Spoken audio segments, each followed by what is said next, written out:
প্রত্যেকটি সফল মানুষের পিছনে একটি আঘাত পাওয়ার কারণ থাকবেই।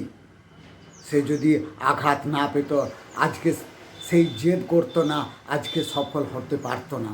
আপনাকেও সেই আঘাত পেয়ে সফল হওয়ার পিছনে আপনাকে দৌড়াতে হবে, আপনার দক্ষতাকে কাজে লাগাতে হবে। আপনি এগিয়ে চলুন। যে আঘাত করেছে তার দেয়া আঘাত নয়, এটি উপরওয়ালার দেয়া আঘাত। এই আঘাত আপনাকে পরিপক্ক করে তুলবে, আপনাকে জেদি করে তুলবে। আপনি সেই জেদ নিয়ে এগিয়ে চলুন। আপনার জীবনে প্রতিটি মুহূর্ত সেই আঘাতটিকে মনে রেখে সাহস করে এগিয়ে যান। আপনি পারবেন, আপনার দ্বারা সম্ভব। রোদে জলে টিকে রং, যত রোদে জলে রংটি টিকবে ততই আপনার তো সেই রংটির মজবুতি বুঝবেন।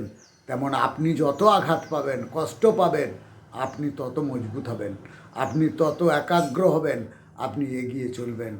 আপনার সেই আঘাতেই জেদ বাড়বে, আর জেদ বাড়লে আপনি কাজ করবেন। জেদেই আপনি তাকে জবাব দিতে পারবেন। সফল হলে তবেই তো আপনি জবাব দেবেন। আর আপনি যদি সফল না হতে পারেন, আপনি কখনোই তাকে কিভাবে জবাব দেবেন? কখনোই দিতে পারবেন না। আপনাকে জবাব দিতে হবে, সেই আঘাতের জবাব আপনাকে সেই সফলতা দিয়ে দিতে হবে। আপনি পারবেন। প্রত্যেকেই আঘাত পেয়েই বড় হয়। আপনিও আঘাত পেয়েছেন, সেই আঘাতকে কাজে লাগান, মনের জোর বাড়ান, আপনি এগিয়ে চলুন।